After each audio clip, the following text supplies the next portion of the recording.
Sienna would like to say a few words, too. Well, tonight I want to say thank you to Christie and Mary Pat for letting me do all these anthems. It was a pleasure doing this. Thank you.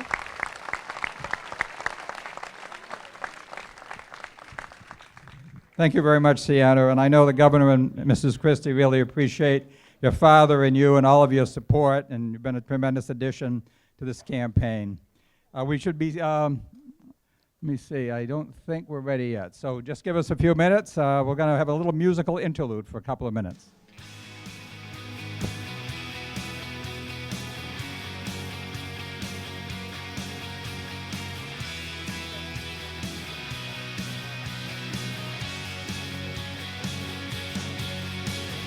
This one goes out to the man who minds for miracles. This one goes out to the ones in need. This one goes out to the sinner and the cynical. This ain't about no apology. This road was paid by the hopeless and the hungry. This road was paid by the winds of change. Walking beside the guilty and the innocent. How will you raise your hand when they call your name?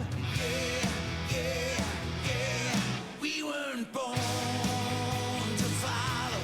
Come on and get up off your knees. When life is a pill to swallow, you gotta hold on to what you believe.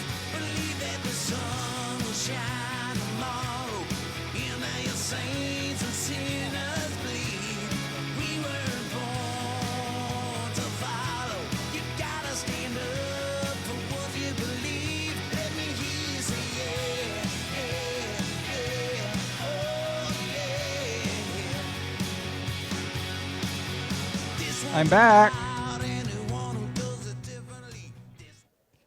We have a special guest here tonight. In addition to the governor himself, we have a good friend of the governor from the state of New Jersey, a real entrepreneur who really embodies so much of what the Republican Party in America is all about, Buddy the Cake Boss.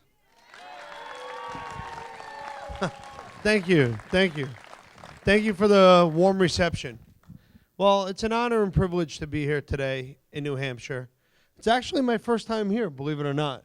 Yeah, that's good. Yeah. So, and I've gotten a warm reception, so I really appreciate that. But I want to tell you a little bit of why I'm here today. A lot of people are like, all right, well, what are you doing here? Who are you? All right, so I am on TV. And my show is played in 220 countries all over the world. And it's been seen by 1.5 billion people, right? I'm not a political activist. I don't have political views. I'm here to tell you about somebody I know. I'm here to tell you about what kind of guy Governor Christie really is. And I'm talking to you as an American. I'm like you guys. I'm an American who believes in America. I'm actually the American dream, right? I'm a son of an immigrant parents who came here with nothing and wanted a better life for their children. And they showed us work hard and perseverance, and you could accomplish anything. And they set those goals high for me. And I did accomplish a lot, and I did do a lot of things. And I believe in America, and I believe we could still have that. And it's about the work ethic that we need to have. It's about instilling greatness in the values of what we do as Americans. It was a time when built in America meant something. We got to get back to that. Now I want to talk a little bit about my friend, the governor, and my governor. He's not only my friend, but he is my governor. And he's an honest man, and he tells it like it is. And that's what I like about him. Because you know what? Every year you hear politicians on both sides say, I'm going to do this, and I'm going to do that. And nothing ever happens. Because let's be honest, a lot of political issues are tough. And you're not going to make everybody happy. You're going to make this party happy, you're going to make that party happy. But you need somebody, when push comes to shove, who's going to tell you how it is. and be honest with you and be upfront. And you could say whatever you want about Governor Christie. He tells it like it is. He's honest.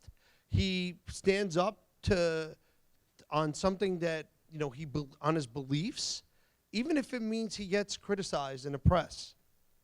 He's not afraid to call it the way it is. And today, that's what we need in America. We need somebody who's going to tell it the way it is. We need somebody who's got experience in running something. He's ran the state of New Jersey for the last 6 years. And he was faced with problems like Sandy, right? And everybody praised what a great job he did in Sandy.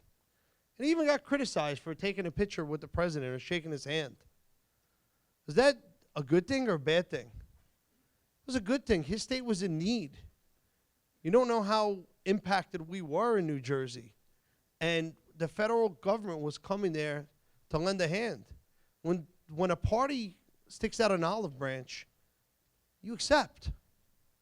And that's the problem with Congress today, is there's too much a divide. It's too much about, you got to be Republican, you got to be Democrat. Who cares? We're all Americans. When Sandy hit, guess what? It didn't matter if you were a Democrat or a Republican. We were all Americans. We came together. We helped one another. When 9/11 happened, and I stood in Hoboken, and I watched those towers fall, and I'll never forget that moment in my life. We came together as Americans.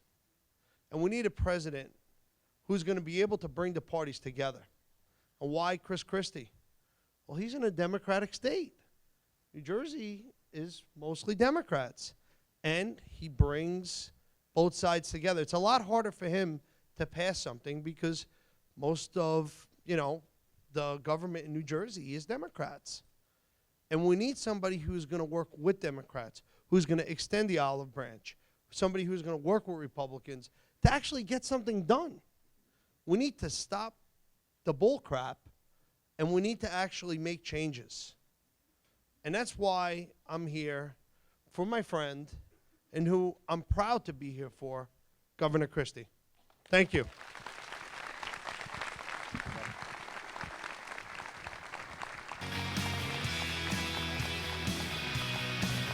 Thank you, Buddy Velasco. Our next speaker will be introducing Governor Christie. He served with great distinction. He served the state of New Hampshire so many ways. He's been a state representative. He's been a United States congressman, and he currently serves us as the majority leader of the New Hampshire State Senate, leading the way every day on key issues and very tough issues in our state government. Ladies and gentlemen, the Senator from District 3, Jeb Bradley. Good evening, everyone. You know what I want to do before we get started? Sienna, take a walk around here, take a bow. This young woman is going to sing at a Super Bowl someday. There you go. She's the best of New Hampshire, the best of America. So you know what? Let me ask everybody in this room a question. Who's undecided tonight? If you're undecided, raise your hand. All right, quite a few people. All right, I'm going to tell you something about Governor Christie you don't know, that none of the other speakers have talked about. He's a really good listener. How do I know that? He called me up almost every day, all summer into the fall. Jeb, what do you think? What should I be doing? What's New Hampshire like? What should I be doing when I'm here? And I kept saying, do town hall meetings, do town hall meetings. And you know what? For somebody that, and you'll see he talks a lot tonight, but for somebody who talks a lot, he actually listens as much as he talks. I think that's pretty important. And for you undecided voters, take it from me, he listens and he listens well. If you're undecided, we've heard about his national security credentials. I don't think there's anybody else in the race who has the national security credentials that Chris Christie does. But beyond keeping America safe, let me ask you another question. What is the biggest long-term threat and short-term and medium-term to our nation's economic health? Exactly. $19 trillion. We just passed that. So why do I think Chris Christie, among other good candidates, is the person to lead our country? It's pretty simple. Some of you know I led pension reform efforts in New Hampshire. I learned how to talk about it, how to think about it, how to have the courage to do it from watching and studying what Governor Christie did. So when he talks about reforming Social Security and Medicaid and Medicare and getting the 70% of our spending that is represented by those three programs under control, I know he's not just able to talk the talk, but walks the walk, because he had the courage to do exactly that and stand up to entrenched interests in New Jersey. It takes real political courage to do that kind of thing. That is exactly what we need in Washington. And for you undecided folks, there's one more thing that I think is really important about Governor Christie. It's been mentioned. It's easy to talk, getting things done, solving problems, bringing Democrats and Republicans and cantankerous people like me together is not always easy. It takes a skilled negotiator. It takes somebody who understands what their principles are, the principles that they represent, but understands that other people have important principles too, that they may not always agree with each other to get to yes. Governor Christie, in the bluest of blue states, has gotten to yes. He's held the line on spending. He's held the line on taxes. He's gotten the pension reform. He is governed in a state that is difficult to govern in for a Republican. And when New Jersey was hit with some of the biggest natural disasters this country has ever faced, he rose to the challenge. Now, for those of you who are Christie supporters, raise your hand. There we go. All right. Is there anybody in this race who is stronger and more resolute than Chris Christie? No. Is there anyone who is better able to protect America than Chris Christie? No. Is there anyone who is going to solve our problems as a nation better than Chris Christie? No. Well, New Hampshire, we've done our job. We have vetted the candidates. We've looked them in the eye. We've asked the tough questions. We've shook their hands. We've taken their measure of each and every one, on the left, on the right, and everything in between. So I have the distinct honor of introducing to you the next First Family of the United States and Governor Chris Christie, who is going to be our next president. Thank you very much, New Hampshire.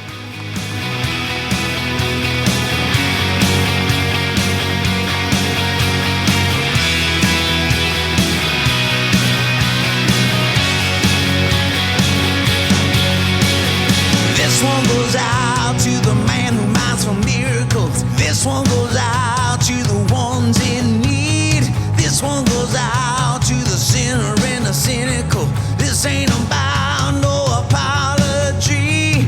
This road was paved by the hopeless and the hungry. This road was paved by the winds of change. Walking beside the guilty and the innocent. How will you raise your hand when they call your name?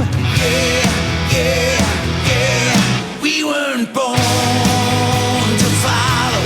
Come on and get up off your knees. When life is a pill to swallow, you gotta hold on to what you believe. Believe that the sun will shine tomorrow. And now your saints and sinners bleed. We weren't born to follow. You gotta stand up for what you believe. Ladies and gentlemen, the next president of the United States, from Live Free or Die, New Hampshire, Governor Chris Christie. Hey, all right. This one's about Thank you, everybody. differently. Thank you. Please be seated. Well, it is great to be back here at St. George's. We have spent some really wonderful time here over the last 9 months. Me and Mary Pat, we've been here, I think, at least 4 or 5 times. And I thank you all for coming tonight. What a great crowd we have. We really appreciate it. I want to thank a few people who already spoke or did other things. Sienna, thank you for the national anthem, my dear. You did a great job, as always. Now, he has left the building, but the cake boss was here. We brought some New Jersey for you, and there's nobody more New Jersey than Buddy Velastro. He has been a great friend to our family over the course of the last 8 years, and we're really happy that he decided to come up here today and lend his voice and his efforts to our campaign, and we thank Buddy very much. I want to thank Senator Jeb Bradley, who has been a staunch supporter.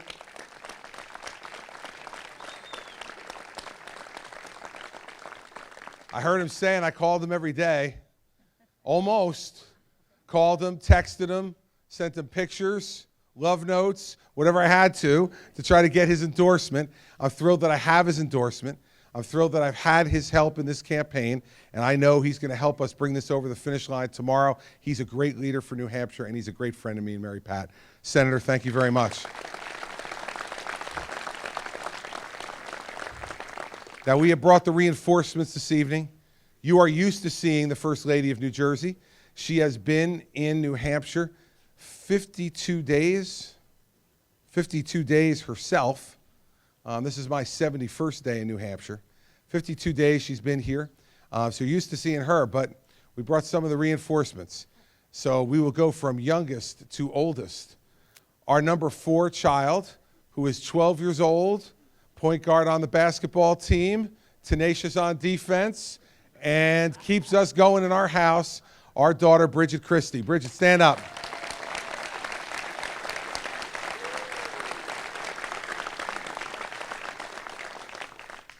Number 3 in the family. He's 15 years old. He's a freshman in high school. He plays goalie on the JV hockey team, and so he is tough. He's used to having frozen, hard rubber things shot at him at high rates of speed, so town halls do not scare him in the least. He is the straw that stirs the drink in our family, our son, Patrick Christie.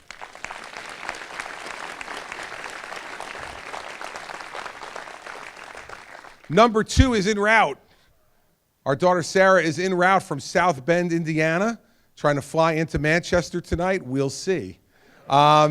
We'll see. So Sarah will be here. She'll be here a little bit later. So folks will see her on the campaign trail later tonight and tomorrow morning.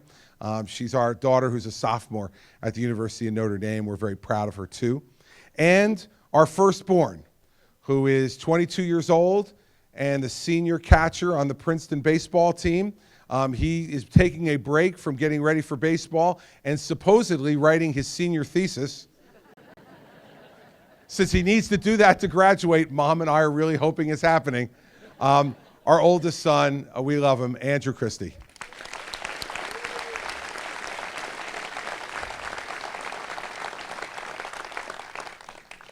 And this is the last time I can tell this story. And some of you who are repeat offenders to our town hall meetings have heard this story before. So Sienna, you're going to have to get up and go sit over here because I need to introduce the First Lady of New Jersey. And if you're on her lap, boy, she's not going to be able to get up. So when we first came here and started doing town hall meetings, Mary Pat and I came to Manchester, and we stayed at a local hotel. And we came down in the morning, getting ready to start our day, and Mary Pat went off to get a cup of coffee. And the manager of the hotel came over to me.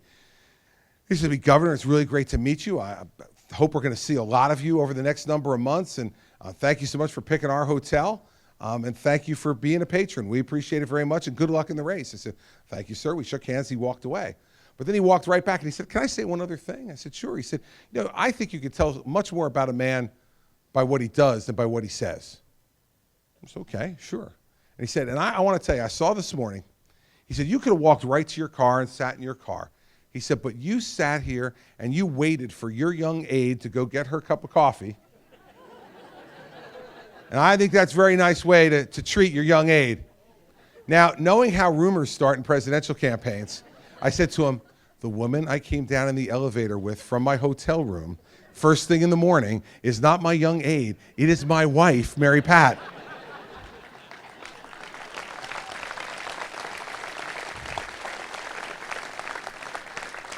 That is a true story, and she really loves it. And I told her, the reason she loves it is she is the young aide, right? So I told her I would tell that story every town hall meeting in New Hampshire that she was coming to, but that in return she would need to do one thing for me that a young aide might do if I had a young aide here. So since it's time for me to go to work and work this town hall meeting, I work with my jacket off.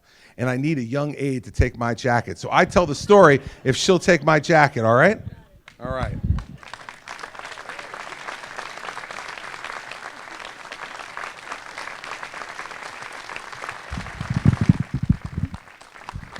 One other note, 1 month from today, we will be married 30 years. 1 month from today.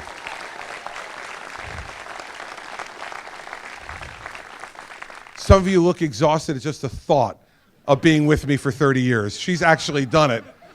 All right, so now we've got 25 hours or so until New Hampshire finishes voting. Man, when I first started coming here in April, I never thought this day would come. Never thought I'd be in a packed room of people telling you that this is it. Tomorrow morning when you wake up, it's time to vote.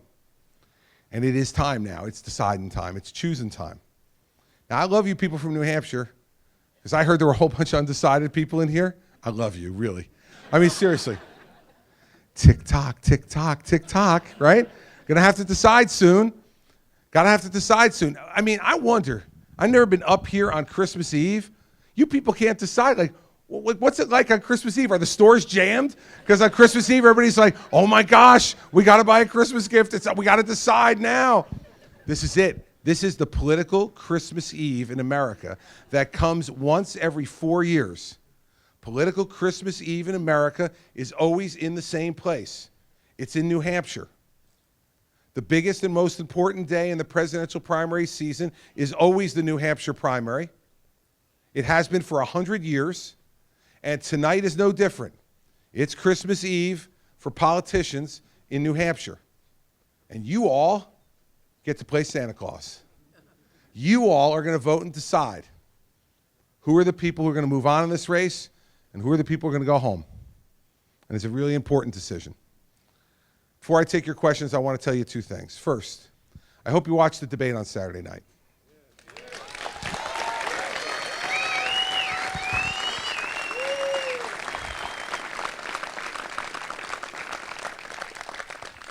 I was there too. And I'll tell you what the debate should, I hope, told the people of New Hampshire and the people of America. I'm ready to beat Hillary Clinton, and I'm ready to be the President of the United States.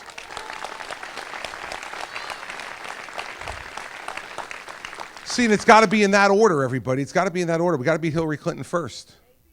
We got to beat Hillary Clinton first. And the fact of the matter is, what you saw on that stage on Saturday night is who's ready, who's tested, who's mature, who can do the job. Because believe me, I've heard some people say they thought that what happened on the stage Saturday night was rough. Saturday night was nothing, nothing compared to what it's going to be like to be on the stage with Hillary Clinton. You saw last night, she rolled Bill out last night. She rolled him out, and he went after Bernie Sanders last night with a vengeance. I don't know if any of you saw any of that, but man, he really went after old Bernie last night. Anybody who complains about Saturday night has no idea what it's going to be like to get on the stage against her and him and Chelsea and the rest of the crew. It is going to be the toughest fight that anyone has ever had in a presidential race, because they've been through it before and won it twice. They know how to win. You better put somebody up there who knows how to win too. We better put somebody up there who knows how to win, who has been tested, who has been knocked down and gotten up, who knows what it's like to be hit. See, because if you've never been hit before, you don't know what it's like to be hit. Like that great political philosopher Mike Tyson said. Everybody's got a plan until you get punched in the face. And when it happens, and it happens in politics, you either get up and fight back harder, or you stay on the canvas and look lost. We cannot afford to have somebody out there who stays on the canvas and looks lost. My political career, I've been knocked down. I've been knocked down by the media. I've been knocked down by Democrats in my state. I've been knocked down by an incumbent Democratic governor who outspent me $33 million to $11 million in a Democrat state. And I get up. I get up and I fight back. And what you saw from me on Saturday night is when people tried to tell me in the chattering class on TV that this race was over and that everyone was supposed to coalesce behind Senator Rubio, and they put us on the ground, we got back up. Because that's what we do.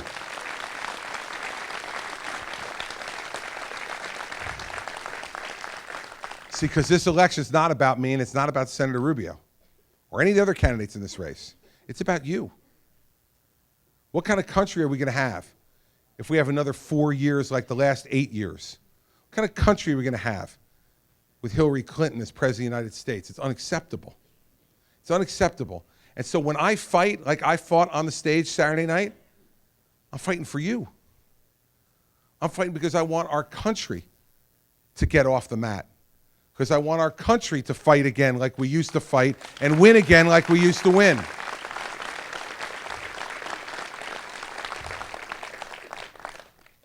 And so now it's up to you.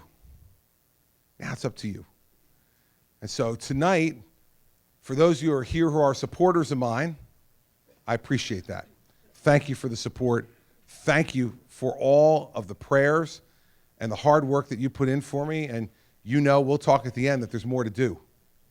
For those of you undecided, I'm willing to bet you something. Keep your ears open tonight. Give me a shot. I got a pretty good chance you won't be undecided when you leave. That's what we do. So,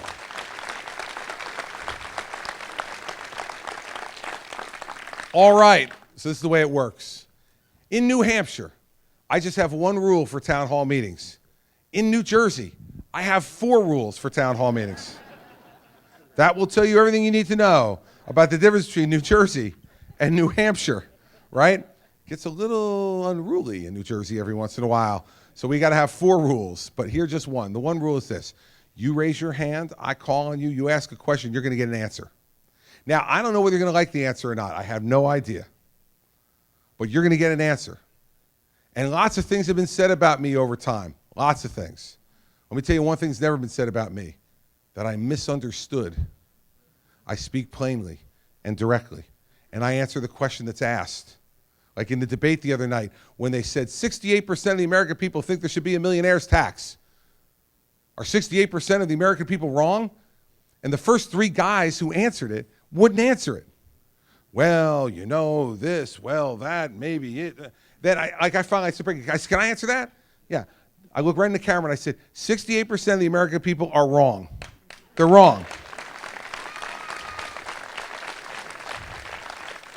New Jersey's done it. It's the wrong thing to do. I know it. Let us be the canary in the coal mine. Don't make the same mistakes that we made with my predecessors. We drove $70 billion in wealth out of our state in 4 years because we raised those taxes, and our state is still recovering from that. I didn't hesitate because here's why. Leaders don't follow polls. Leaders change polls. Leaders change polls.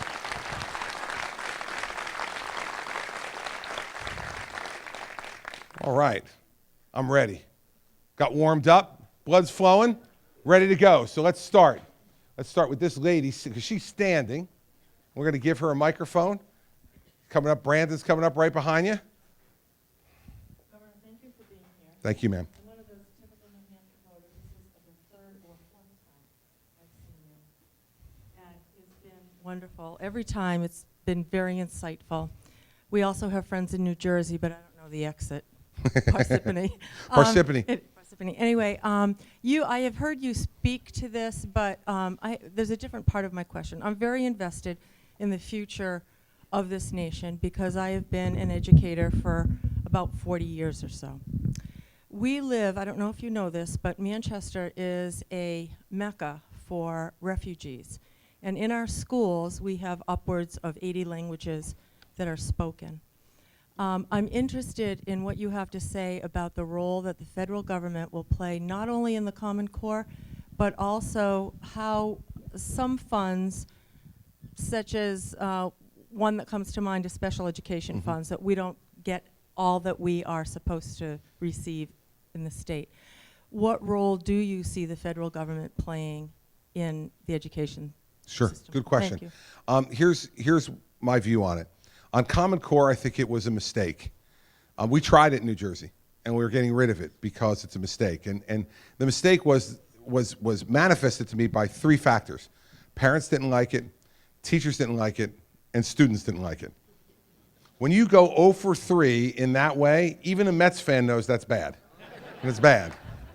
And here's where it went off the rails. You know, governors started this effort as just a set of standards, not curriculum. And then the Obama administration took it over and made it curriculum and started dictating curriculum to local levels. Big, big mistake. Big mistake.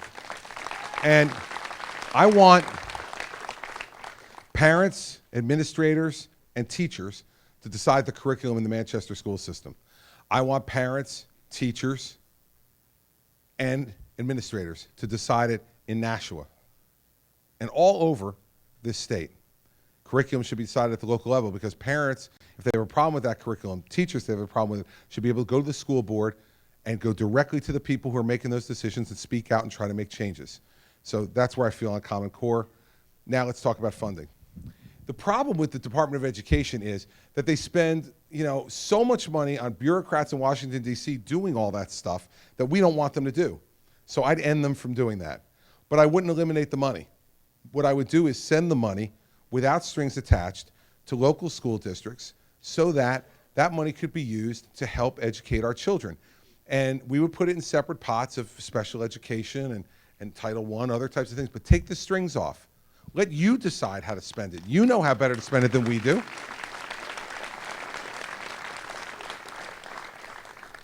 My mother worked for the school board for 25 years in the town where I grew up. And she always told me that the school board was the most thankless job in the world because all anybody ever did was come and complain. Right? You agree with her, huh? No one ever came to the school board to say, by the way, I just stopped by tonight to say, great job. You people are fabulous. Anybody who shows up at a meeting is always coming to pitch a gripe.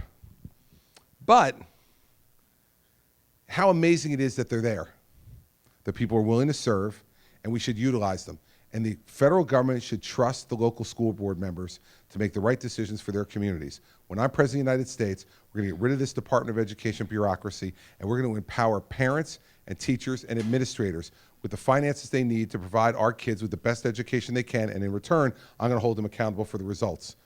We do that, we're going to have a great time. All right? All right, all right. Right here on the aisle.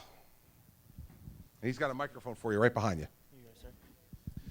Thanks for being here, Governor. Thank you, sir. At the debate, all of the candidates talk about rebuilding the military. Haven't heard a whole lot of specifics, but a specific question is, and maybe it's in the weeds, but it's important to me as a vet, our nuclear triad is ancient. Do you believe in keeping it as it is, making something new, and how are you going to rebuild our military? Well, first of all, I'm relieved to know that you know what the nuclear triad is. That means your name could be on the ballot for President of the United States, and you'd be ahead of the guy who's ahead in the polls right now.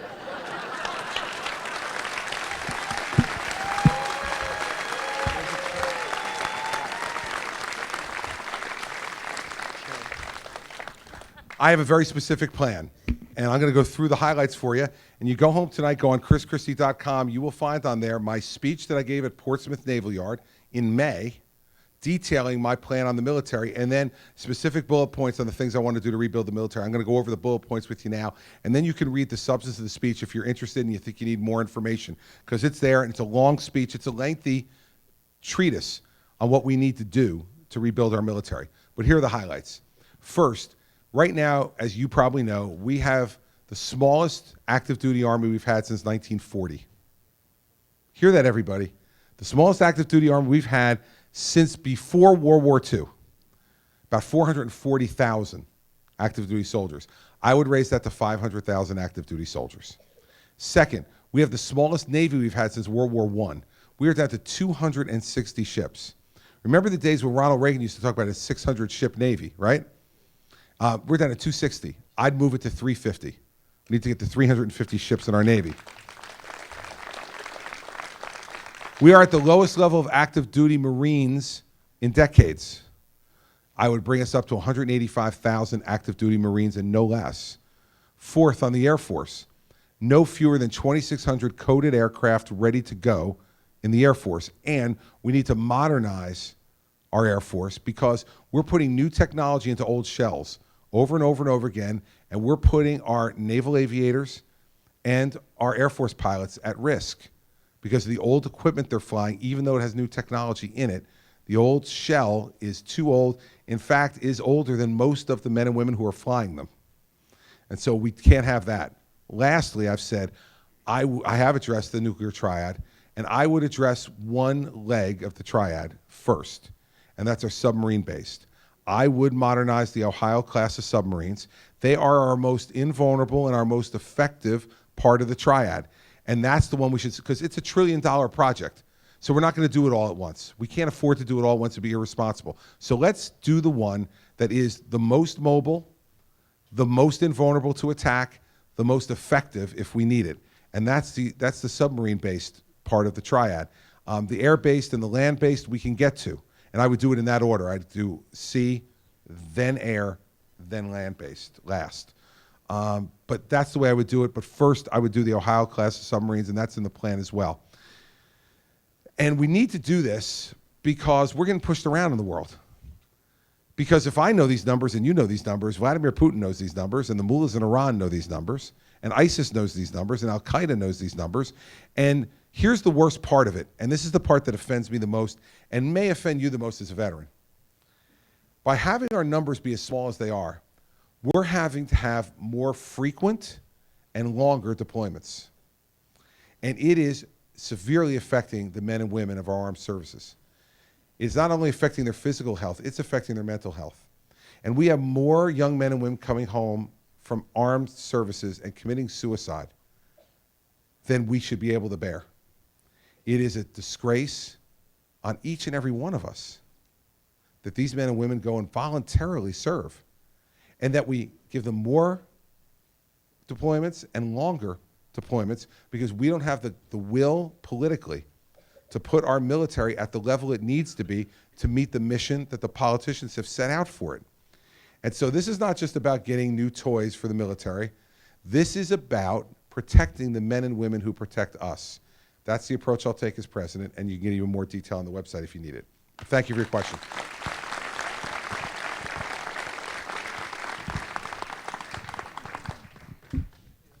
Let you get a microphone there so we can hear you. Governor Christie, let me read you a quote. Okay. I'm proud to be a pro-life Republican. I believe that every life is an individual gift from God and that no life is disposable. Yes, sir. How does that square with your position in favor of exceptions to the ban on abortion for rape and incest? In the same way that it's squared for Ronald Reagan. I believe that we have always found exceptions for self-defense. And I believe that if a woman is raped or a woman is the victim of incest, that to be forced to have that child is not appropriate and that it can be an act of self-defense for her to end that. I know there's some people who disagree with that. But you know what? If someone came into my house with a gun, even though I believe every life is precious, and try to commit an act of crime on me, I could act in self-defense to end that life and not be at all inconsistent with my pro-life position. And so I understand there's some people who are for no exceptions. That's a perfectly appropriate position to take if that's what you feel in your heart.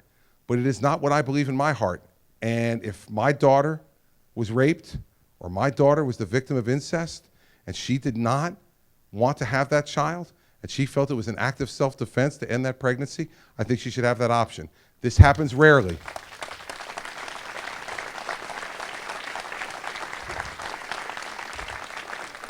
This happens rarely, but for both me and Ronald Reagan, it's a matter of conscience. And that's how my conscience sees it. And you have every right to know what my position is. And that's what it is, and it won't change. That's what I believe in my heart. And I don't believe that makes me one iota less pro-life. I'm pro-life for that young woman who's been raped or the victim of incest. That's wrong. That's a violation. That's a crime. And she has the right to defend herself against that crime.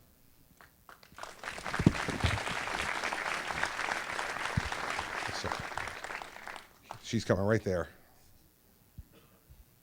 Governor, thank you for coming. Great Thank you. debate Saturday night. Thank you. I grew up in New Jersey, but I left when I was 18, exit 10, by the way. Exit 10, not a boy.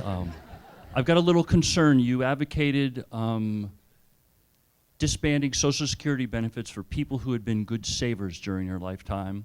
And in my mind, all that does is push the problem further out in time. My question to you is, what would you do to fix the Ponzi scheme we know as Social Security? That's what I would do to fix it. I'm not disbanding it for people who've been good savers. To say that someone who's got $4 to $5 million in the bank is a good saver is, I think, a little bit of an understatement. That's someone who has been extraordinarily fortunate, worked hard, and earned every bit of it. And I don't want to disband Social Security for them, but they don't need Social Security. If they've got $4 to $5 million in the bank and they're throwing off $200,000 a year in retirement income, the $1,200 check a month from Social Security is not going to make a whit's worth of difference in their lifestyle. Now, I understand. The argument back is, I paid in every 2 weeks with my FICA tax, and I want my money back. I absolutely agree with you. And you know what? If we had your money, I'd give it back. It's been stolen. It's been stolen. It has been stolen by the politicians in Washington. Darn right. Glad I wasn't there when it happened, and it will stop when I get there. But I cannot change history. Lyndon Johnson began this theft because he wanted to prosecute the Vietnam War and didn't want to raise taxes to do it. So he began to steal Social Security money then, and every president since then has done the same thing. And so now, what does the trust fund have in it? Mostly IOUs. Correct. And not cash. And so I got to fix a problem. You're hiring me to fix a problem. When I have an imbalanced checkbook, there's only two things to do: less money out or more money in. Now, this will be the choice between me and Hillary Clinton this fall. Hillary Clinton is a more money in person. She says take the cap off Social Security tax and tax every nickel that every person in this country makes forever to get more money into the fund.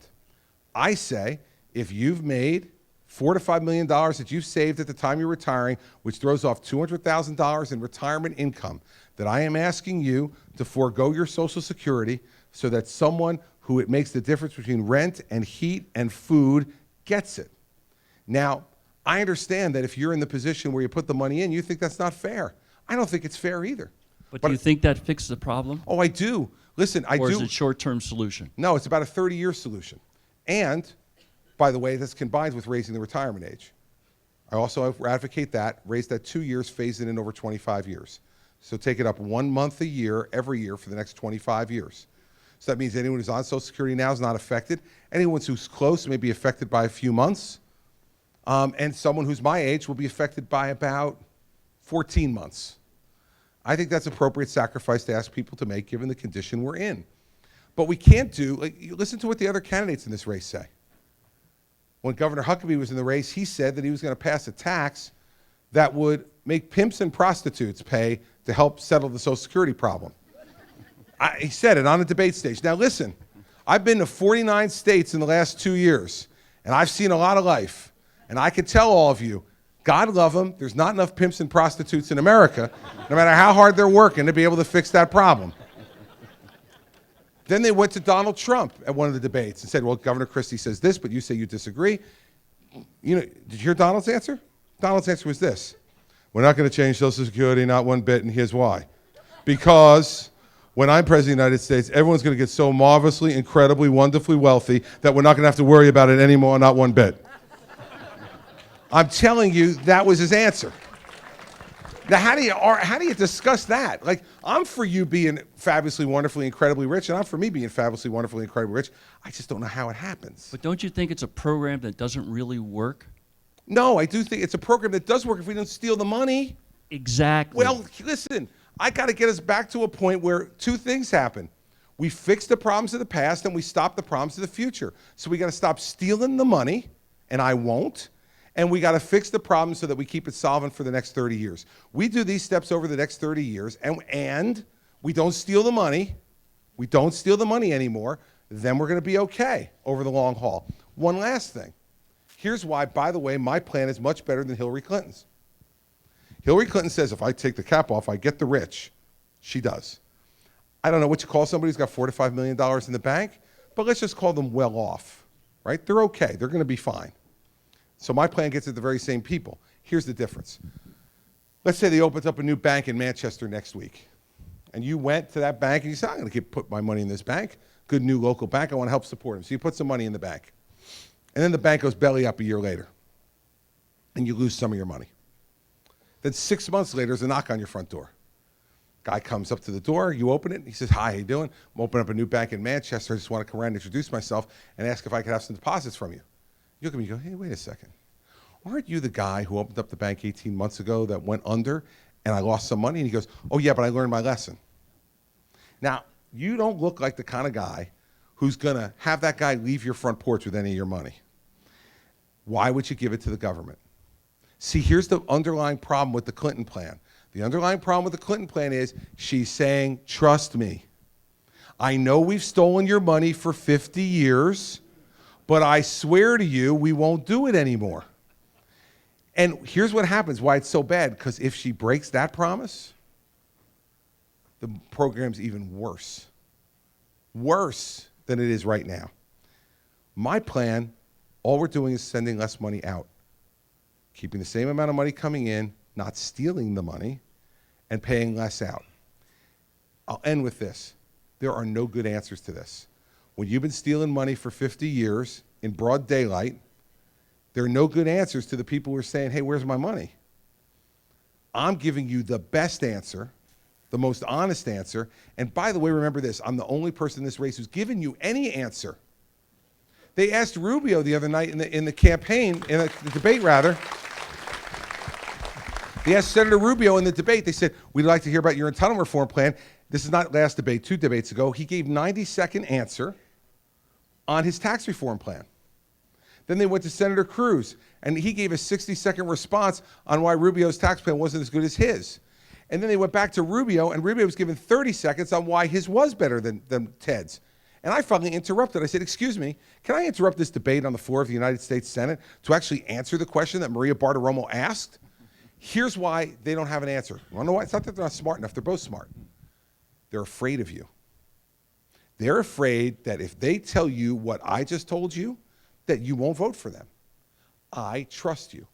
You already know this is a problem or you wouldn't ask the question.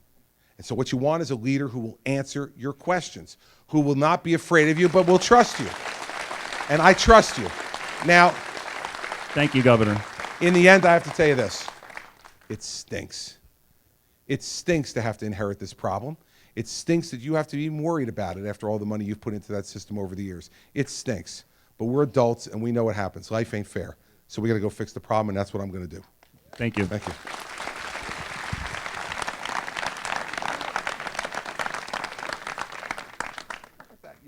That young man right there. I haven't taken a question from a young man yet. Let's see what you got. What made you decide to be a politician?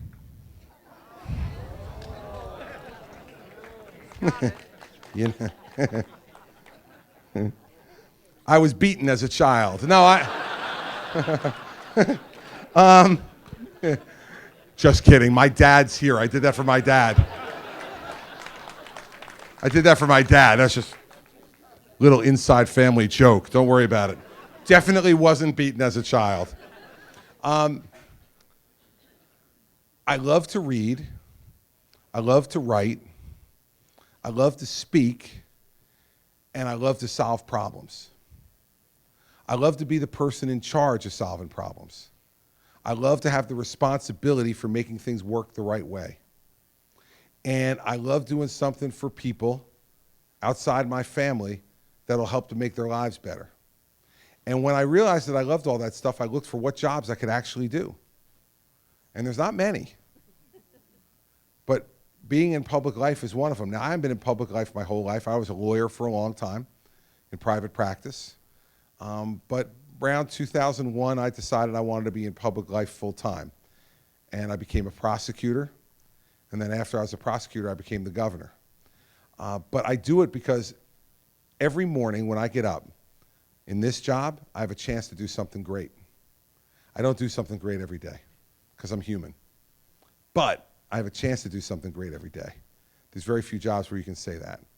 And so that's why I do it. And I highly recommend it. We need smart guys like you in the business, all right?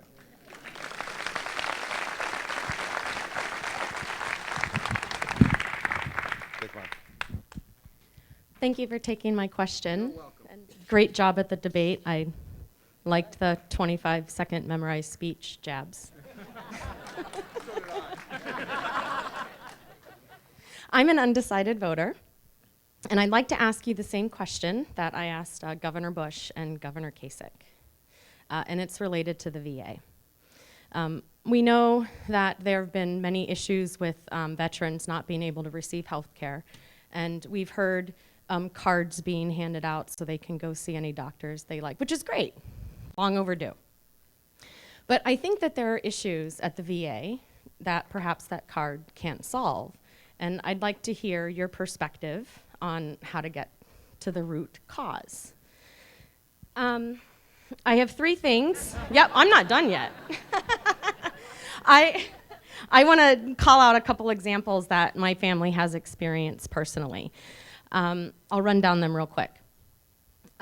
Delayed billing by 8 years, overbilling by $6,000, and the worst of all was...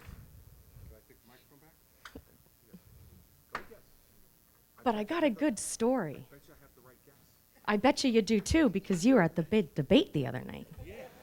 So the VA issued a death certificate for my father. They failed to notify his next of kin, and a man was buried. Now, we are not victims. We were able to resolve our billing issues with the VA, and my father is not dead.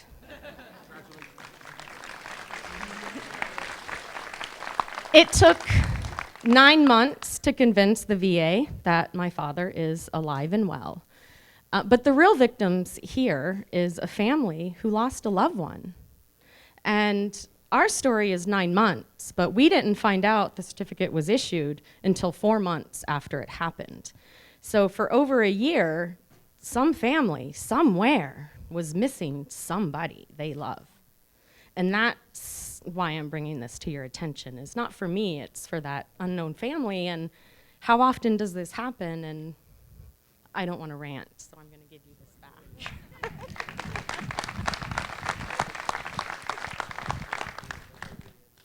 Sir, what's your name?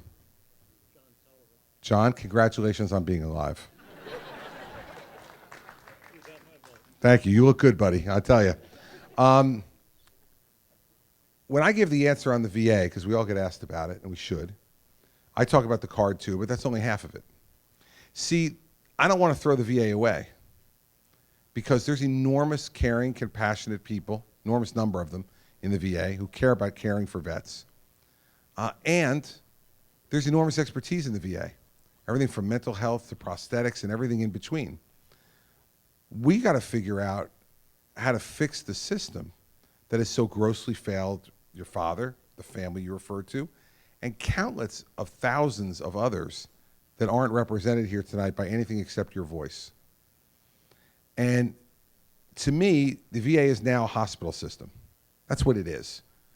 And we don't need, with all due respect to them, another admiral or a general to run the VA. I know we don't have one now, but he seems to be completely ineffective, given that all this stuff happened at the VA, and I think, a total of 3 or 4 people have been fired.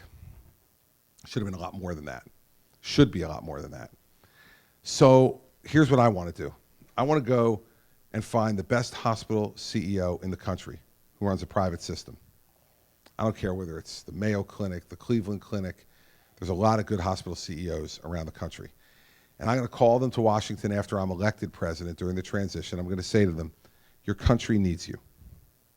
This is a messed up system. Go in there, clean out the dead wood, and put this on a path to where we can be proud of the kind of care that we offer to our veterans who come home.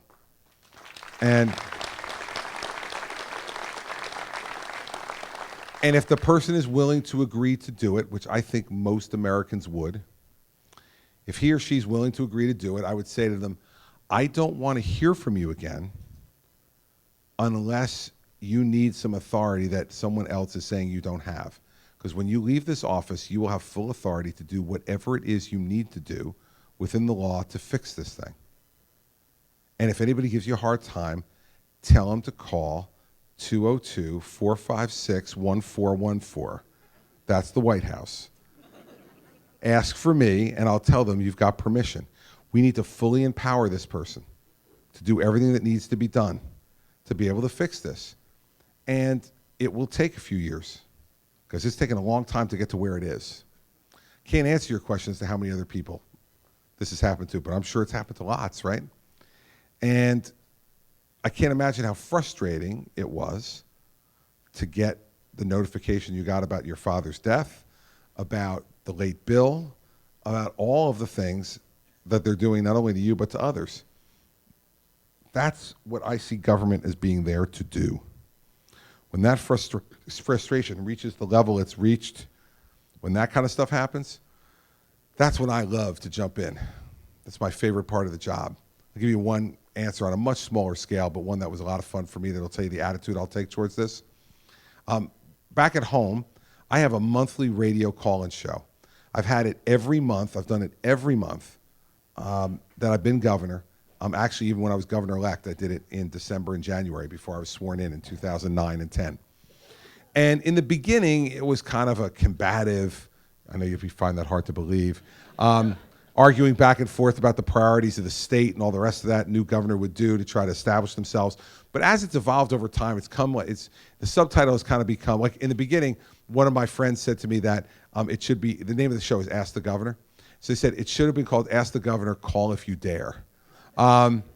It's now evolved to Chris's helpline because people call with real problems, and I try to solve them. Here's one lady who called with a real problem that is not nearly as severe as your father being pronounced dead while he was sitting next to you, but it was big to her in her life.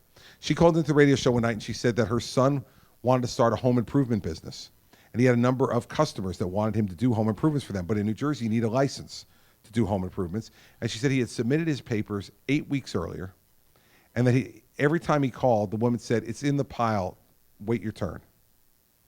And she said, "My son just wants to go to work, and he doesn't want to do it illegally. And Governor, I don't know why it takes so long to do this."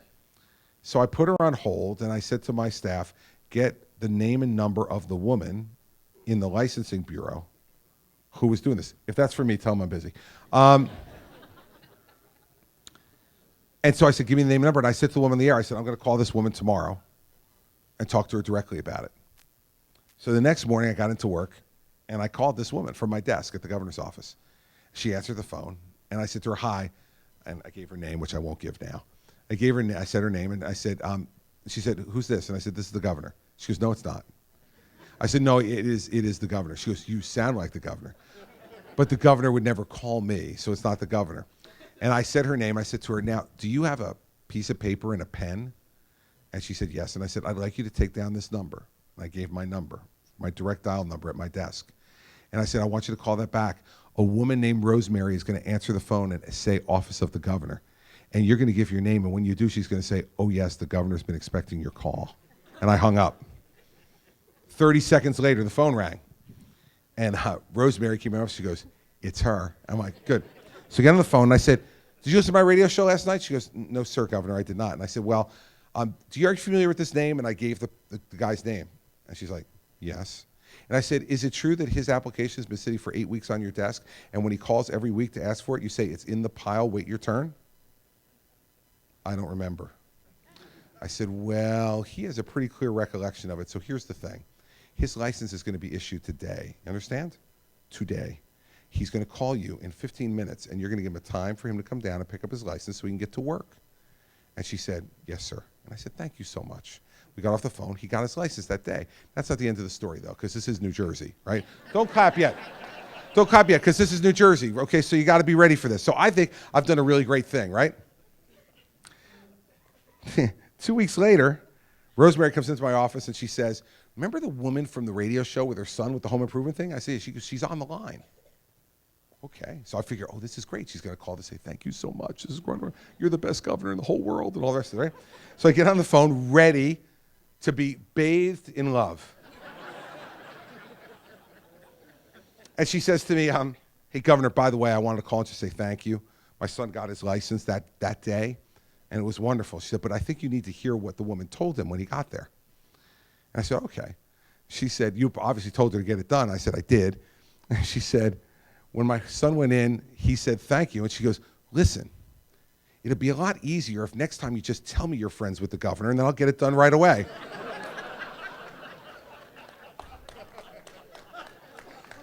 She obviously took the wrong message from our talk, but it's New Jersey, so you need to understand. I love doing that stuff, and I love fixing things, and the VA will be a top priority to fix personally because of all the veterans I have met over the course of my time as governor and in this campaign who deserve a heck of a lot better than what they're getting from the VA right now. Your father's now added to that list. Thank you for raising the issue. I appreciate it.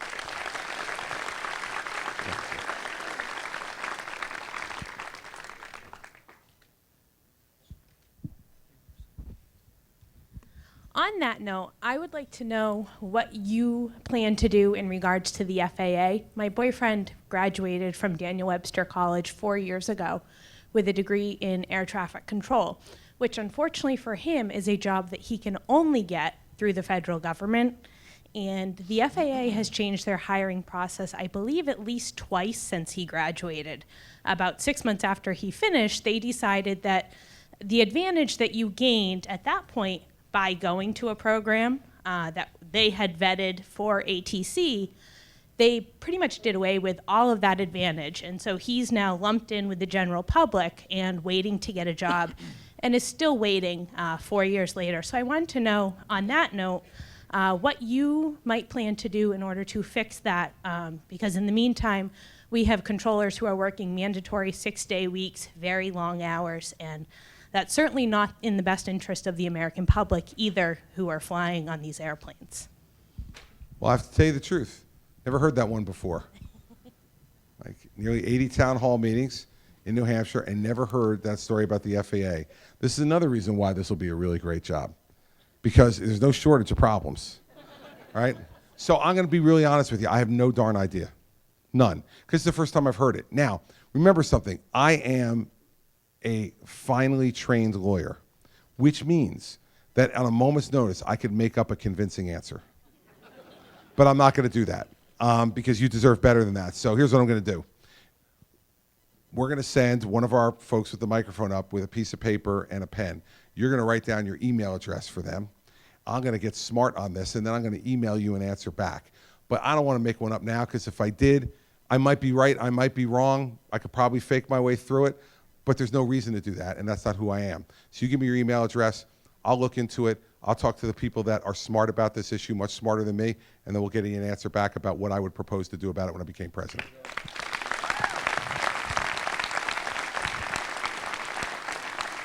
Got a red check. Thank you, Governor. I'm one of the undecided independents. Bless you.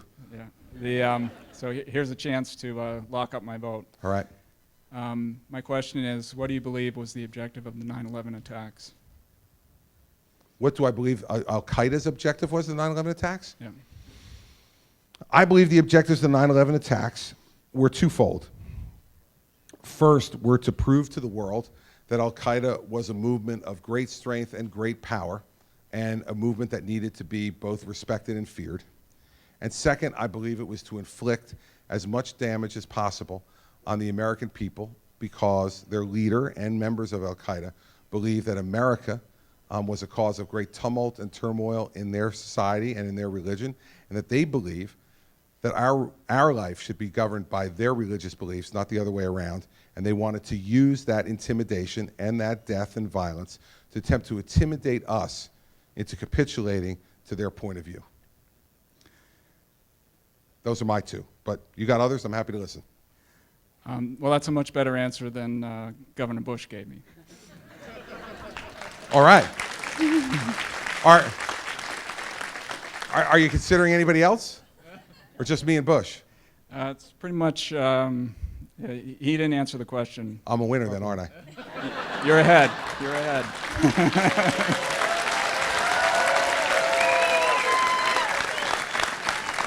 Go ahead, though. Do you think there was anything else? Do I think there was anything else? Listen, I can't get inside the depraved mind of Osama bin Laden.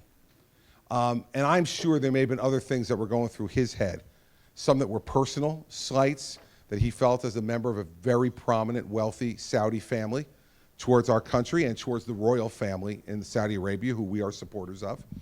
I'm sure there may have been a lot of other things going through the mind of Khalid Sheikh Mohammed, who was the mastermind with bin Laden of that event, but I can't read minds.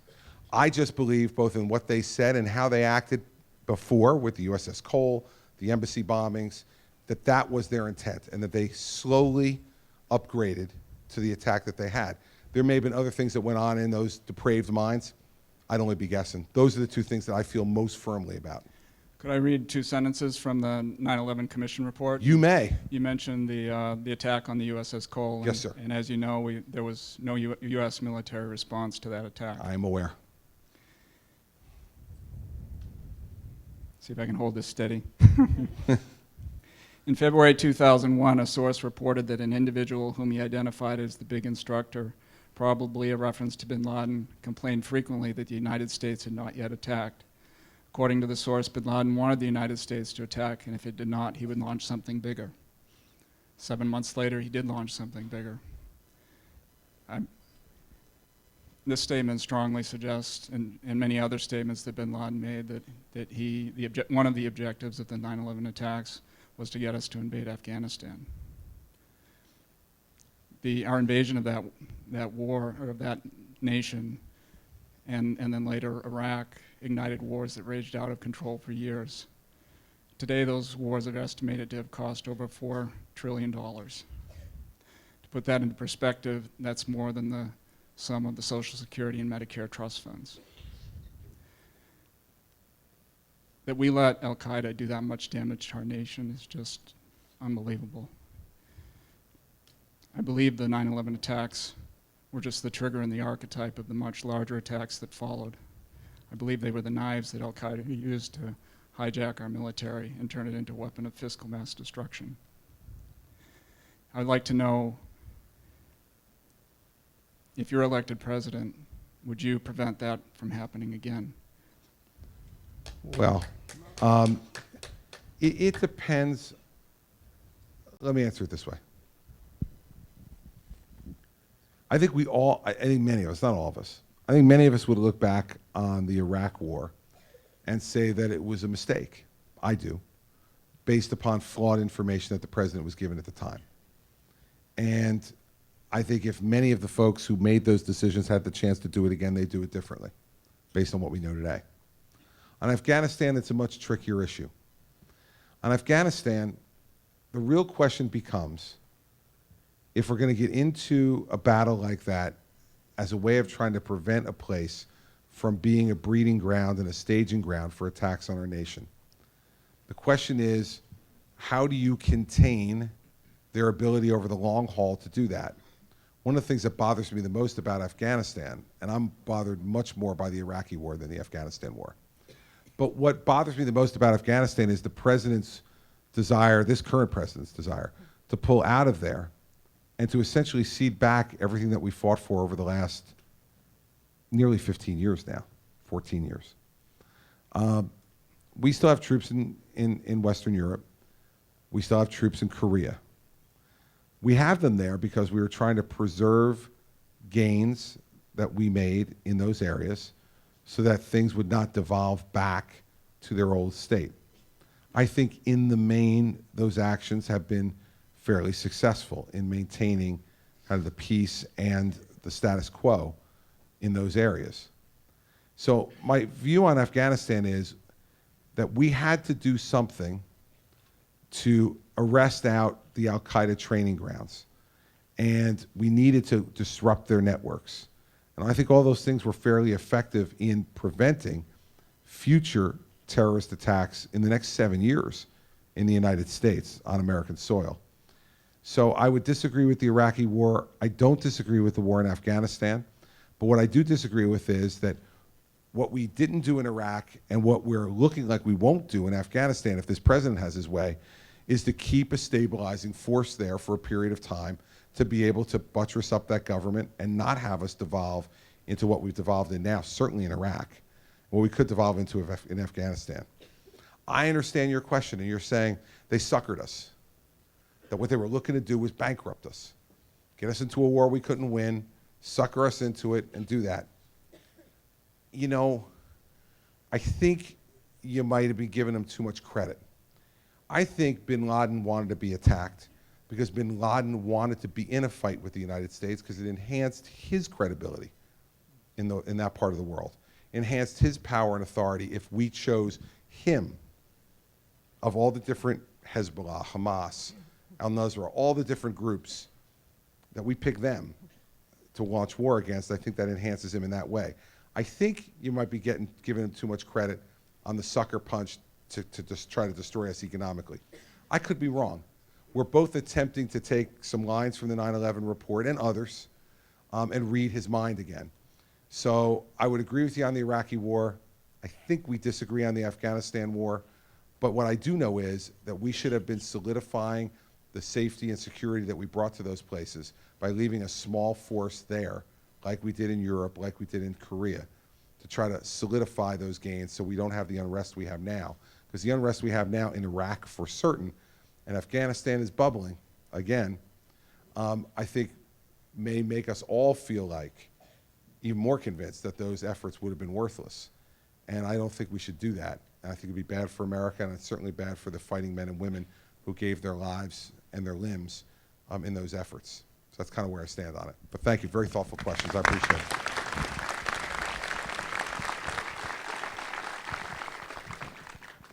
I'm one of those undecided Republicans. All right. Quick question for you.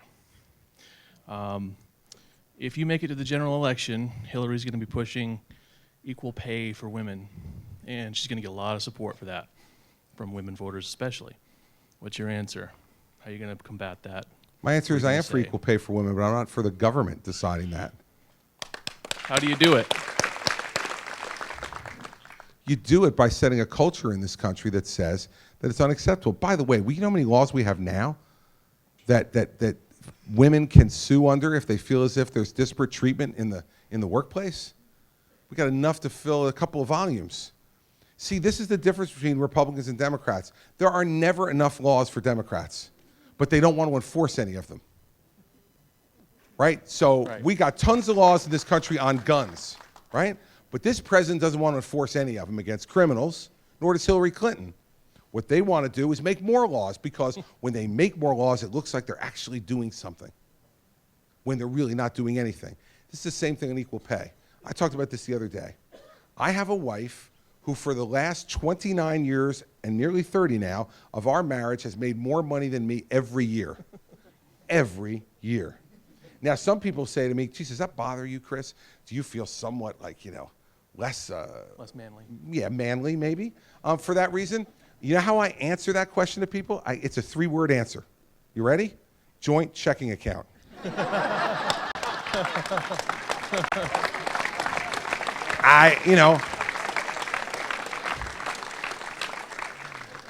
Some people call me less manly. Some people call me smart, because I married well. I think that what we need to do is to say to women, you are fully empowered to be paid equally. And if you're not, you should fight for it. But I don't want the big arm of government going into every business, telling every business how they're supposed to pay every person. See, that's the difference between me and Hillary Clinton. She wants the government to make all your decisions. I want you to make your decisions. That's the difference.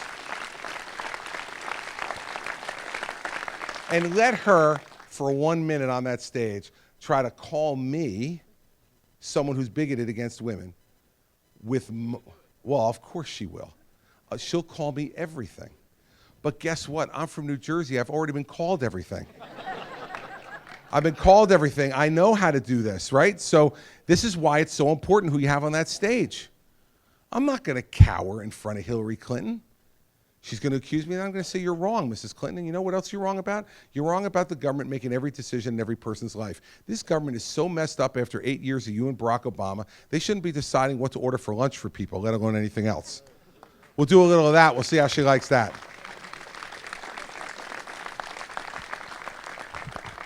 Yes, sir. Governor, I like you a lot. I could Thank like you. I could like you more. All right. Okay, I'm a 10th Amendment guy, and you're a little hawkish on Colorado, but that's not my question. Okay. My question is, after 4 years of your administration, what will the national debt be? I think the national debt is the biggest concern and the biggest threat to our way of life, even more than the 10th Amendment, so that's why this is my question. What will the budget be? Will it be more? Will it be less? Can you give us a number? What can you do? I'll give you a number, but I'll tell you this. It'll be less after 4 years as president than it is when Barack Obama leaves office. Let's start with that. So it will it's be going less. down. Going down.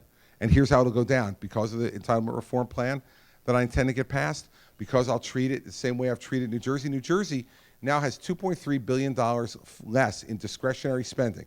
That means the things that we are not legally required to do, like Medicaid and so on.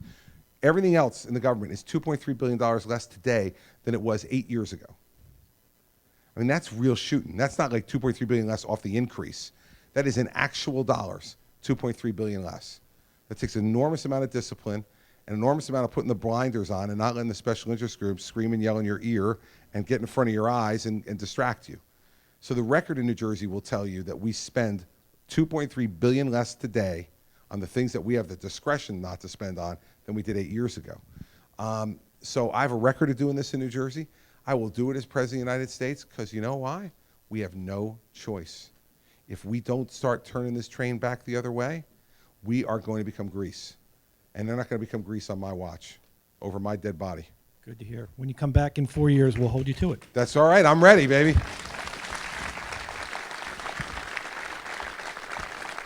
The gentleman back there? Yep, you right there. They're coming at you from both directions.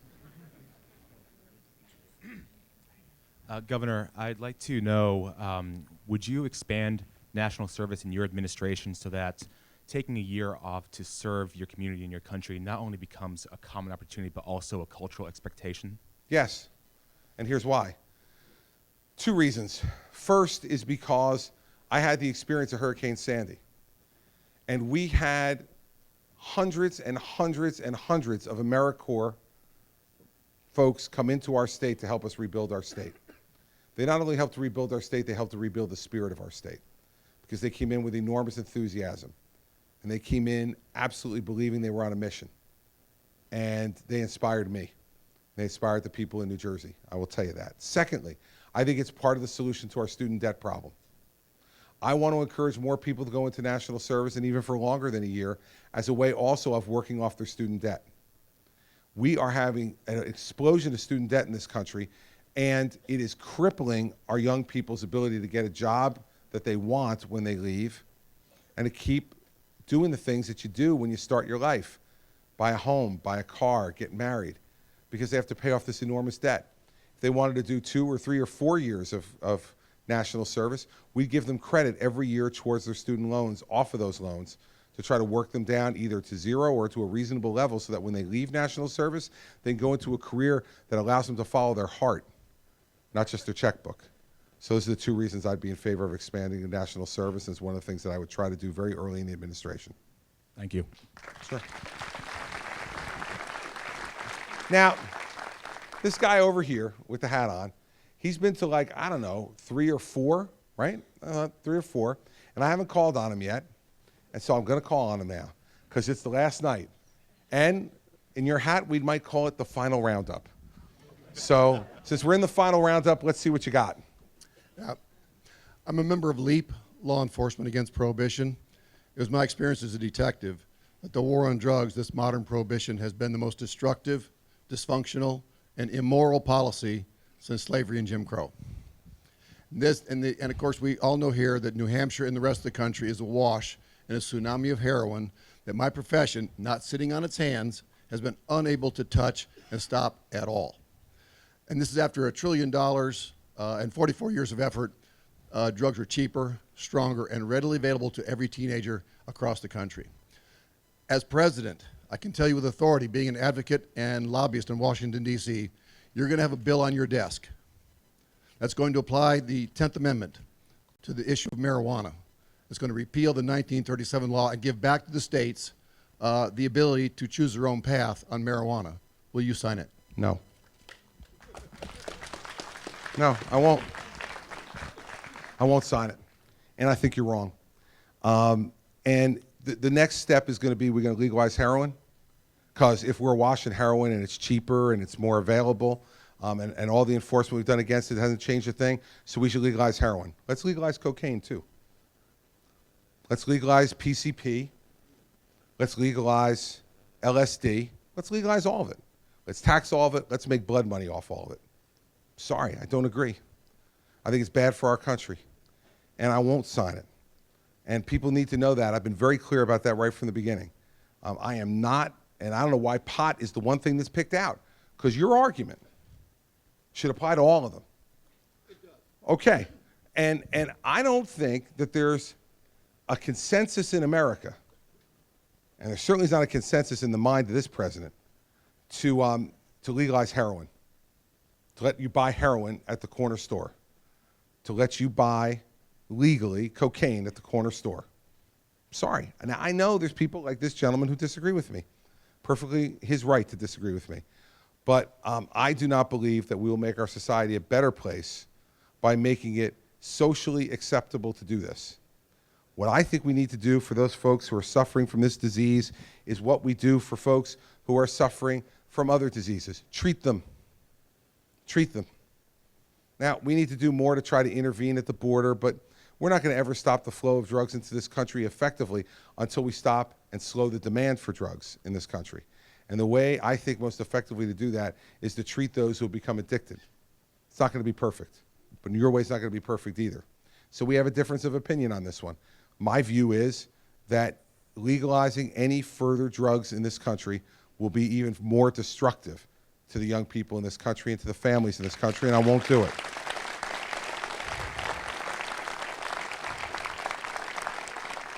And it's fascinating to me that folks, bring up the 10th Amendment in this one, and the gentleman kind of implied that 10th Amendment over here, thinks I'm a little too tough on Colorado. Fact is that a lot of these folks who care about the 10th Amendment also, and I'm not saying you two are among those groups, I don't know what your opinions are, but I get a lot of 10th Amendment people who, they say they're for the 10th Amendment, but then again, there's some things they're not for the 10th Amendment on, and they want the federal government involved in certain things that aren't necessarily directly in the Constitution. Fact is that providing for the public welfare has always been part of the Constitution. And I believe that preventing the further spread of legalized drugs in this country is something that the federal government needs to do to protect the public welfare. It's in the Constitution. It's not like Obamacare, right? It's not like all these other things that are not explicitly in the Constitution, but we've gone down that road. And so one thing I'll say to you in the end is this. I'm glad you're passionate about it, because we need people passionate about this drug issue in our country and to stop burying our heads in the sand. I'm for treatment. Treatment for everyone who not only wants it, but needs it. Because I've met lots of addicts who don't think they need it and don't ask for it, but you got to push them. And so I'm glad you're passionate about the issue. And that's a good thing for our country, because you're going to cause a discussion to continue to occur about the best way to do this. And you know what? It's much better than having people sit on their hands and watch this carnage go by and say nothing about it. So I disagree with you, but I respect your effort, and I respect you that you care that much about this issue. So thanks for coming tonight. I appreciate it.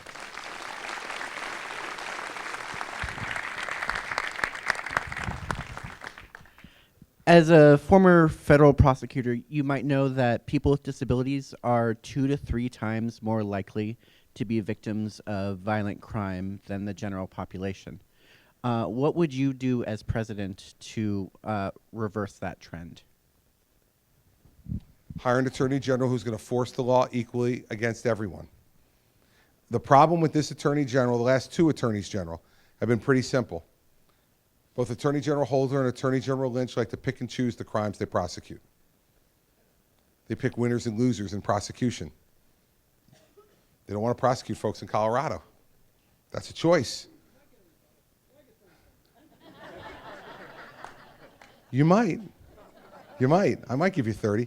They don't prosecute folks in Colorado or in Washington State who are openly violating federal law on marijuana, right? They don't prosecute folks who are having sanctuary cities and not enforcing the immigration law throughout this country. They don't decide to enforce the law on Obamacare as it was passed. They change it by executive order as they go along to see what fits and suits him politically. And they pick which crimes they want to prosecute.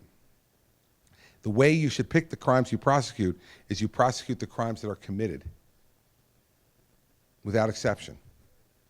And we have enough law enforcement officers in this country, local, state, federal, and prosecutors, that we can do that. I'm a law enforcer. I believe when the president talks about leveling the playing field, this is the way you level the playing field. You enforce the law equally as to everyone. Not special programs, special breaks, special dispensation. What it says over the Supreme Court will be the motto of our Justice Department: equal justice under the law. And whether you're someone with disabilities, or whether you're someone who's elderly, whether you're a man or whether you're a woman, whether you're black or white or Latino or Asian, if a crime is committed against you, the government of your town, your state, and your federal government should decide which of those entities should prosecute, and they should prosecute and hold the perpetrator responsible if their guilt can be proven beyond a reasonable doubt. That's the kind of attorney general I'll have, because that's the kind of U.S. attorney I was, and I won't appoint or accept one iota less from my attorney general. That's the way we'll do it. Now, don't clap. I'm going to give the McCain man 30-second rebuttal, because I'm just interested to hear it. Governor, there are 40 states that have thumbed their collective noses at the federal government with respect to medical marijuana. So you've talked about, yours included, and you've actually, I think, signed something along those lines, perhaps, but I'll give you 60 seconds.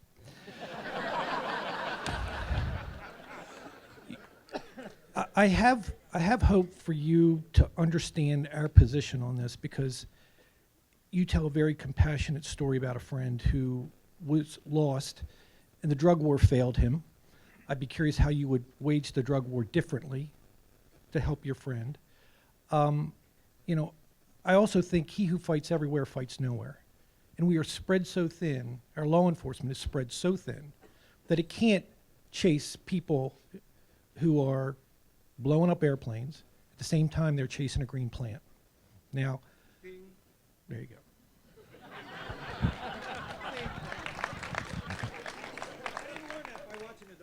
No, I know. First of all, I do understand your argument. I just disagree with it. So I understand your argument, and it's a really good argument. It's a cogent argument. I think there's lots of good cogent arguments that I disagree with and that you probably do too. Doesn't make the other person crazy. It just means we disagree. On the way I'd wage the war on drugs, it's much different. Look at what I'm doing in New Jersey. Let's start with medical marijuana first. I didn't sign it. My predecessor signed it at 3 a.m. the morning I was being to every police force 18, 19 months ago, to every police force in New Jersey, and trained every police officer in EMT at the state's expense on the administration of Narcan. We've administered it now 7,500 times in the last 18 months. This year, this past year, 2015 in New Jersey, is the first time in 4 years we've had drug overdose deaths go down, not up. The war on drugs can be done a number of different ways. And I'm trying to do it in a way where we lower demand because we're giving people real treatment. I think that, combined with the other law enforcement steps that we have to continue to take against dealers and violent folks, can be a good combination to make some improvements in this. I'm not saying we got it licked by any stretch. We don't. But man, to have 1 year now where they've actually gone down rather than up is contrary to most of the experience in the rest of the country. And I think it's because we're really emphasizing treatment and trying to lower the stigma as well by talking about it. I tried everything I could with my friend, as did the other 5 of us who were in our study group together in the first year of law school, who were the ones who did the intervention with him over and over. He went in and out of treatment multiple times over 10 years. It didn't stick with him. He just couldn't beat the disease. The disease beat him. And they found him dead in a cheap motel room in New Jersey with an empty bottle of Percocet and an empty quart of vodka. After he had lost his wife, lost the right to see his children, lost his license to practice law, lost his driver's license, lost his car, lost his house, and spent through almost all of his retirement money. When I sat at his funeral, not as a first-year law student anymore, but as the governor. I thought to myself, there but for the grace of God go I. Not a lot of difference between me and him. Something happened to him that didn't happen to me, thank God. But, you know, that's why I believe in treatment so much. Not because it's going to work for every person, but for every person it does work for, we save a family. And that's why I'm going to approach it that way, and that's the way I'll approach the war on drugs as President of the United States. Not throwing everybody in jail, but trying to get as many people treatment, setting up drug courts in every federal court, and stopping jamming our federal prisons with nonviolent, non-dealing drug offenders. It doesn't make sense anymore. It hasn't worked, and as president, I won't do it. But I'll change the laws to allow it to happen, not just do it by some rinky-dink executive order or ignoring the laws on the books, because I'm a law enforcer, and that's what I'll do.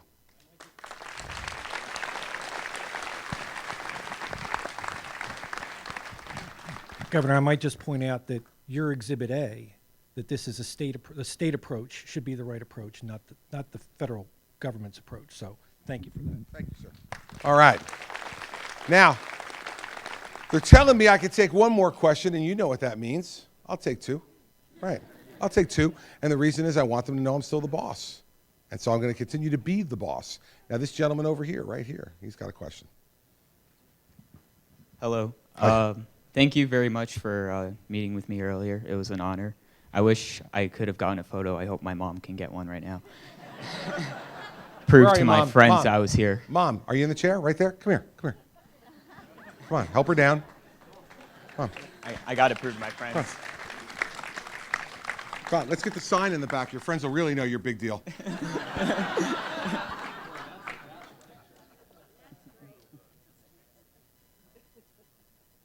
Excellent. Thank you,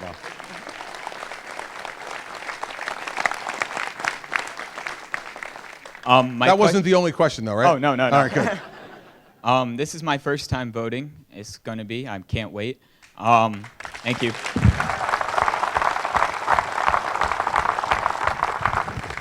My question is, in a general, how would you appeal to younger voters such as myself over someone, say, Bernie Sanders, who has a huge demographic with young voters?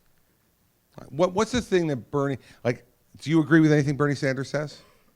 Not really. All right.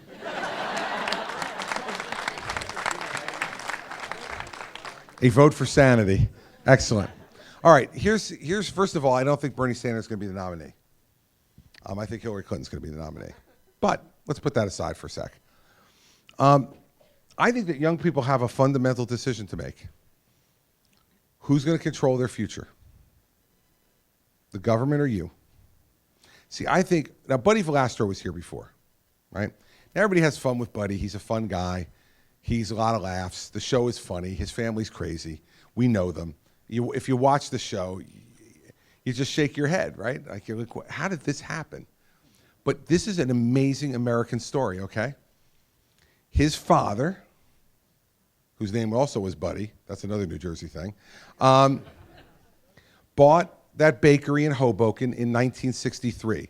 His father had worked at the bakery for a number of years, and he bought the bakery in 1963, one bakery in Hoboken, New Jersey. When Buddy turned 17, his father died suddenly, very suddenly, like within 3 weeks of when he was diagnosed with cancer. They all thought he was going to get treated and we're going to have time, and then during treatment, he died suddenly. Buddy was 17. He was a senior in high school. His mother said to him, he's the oldest son, she said, you have to quit school. I can't run this bakery. It's the only support for the family. You have to do it. So Buddy quit school as a senior in high school, 17, to go and run the bakery for his family. It was one bakery, small one, on the corner in Hoboken, New Jersey. Through his personality, his creativity, his commitment to excellence, his enormous effort, let's go through a little bit of what Buddy Valastro turned that bakery into. He now has 50 bakeries around the country. His television show, his main television show, now shown in 220 countries. Buddy Valastro is as popular in Ghana as he is in New Jersey. He has 3 other television shows, in addition to his main show, The Cake Boss. He now has opened restaurants. And he's got, I think now, 7 or 8 restaurants open, mostly in casinos at different parts of the country. He gets requests for cakes from everyone from the governor of New Jersey to the Prince of Bahrain. And he's delivered cakes for both of them and everyone in between. No one from the government told Buddy Valastro what to do. No one from the government gave Buddy Valastro a thing. Buddy Valastro went to work every day, worked his rear end off, came up with great ideas, and let me tell you something. You see that guy walking out of here tonight? He won't say it to you. I will. He's really rich. Okay? I mean, like, there's a lot of money in cake. Let me just tell you, everybody. There's a lot of money in flour and sugar and all the rest of it. Yeah, oh yeah, no Social Security for him. I already told him. I said, buddy, you come out and support me. Say adios to the Social Security, brother. And so I would say to young people, what kind of life do you want to have? Do you want to have a life where you make the decisions about everything that's possible in your life? Or do you want to have a life that is restricted by what the government says is possible for you? That's the difference between me and Hillary Clinton. Hillary Clinton honestly believes that she can make decisions better for him than he can, that he needs to be protected. She wouldn't say it that way. She said, we want to protect you. We want to level the playing field. We want to make it fair. There was nothing fair about Buddy Valastro's father dying when he was 17 years old and having to quit high school and go and work in a bakery. But he did it. And he made the best of it. In fact, made more than the best of it. Right? So that's the kind of country I want for you. I want you to go off to college or do whatever else it is you want to do. I want you to study the things that you find fascinating. I want you to find a job that's your passion, and I want you to kick the crap out of that job. I want you to go and get out of bed every morning saying, I cannot wait to get to work because, man, what I'm doing is so interesting and fascinating and worthwhile that I can't wait to get there. And I want you to be whatever it is you want to be. I shouldn't determine what you want to be. You should. That's how we do it. And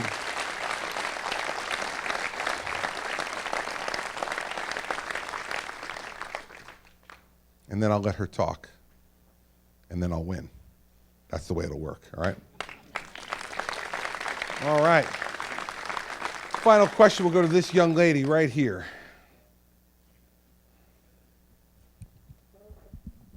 Hi, Governor Christie. Hi there. When I walked into this town hall meeting tonight, I was an undecided voter, but I think you're making a believer out of me.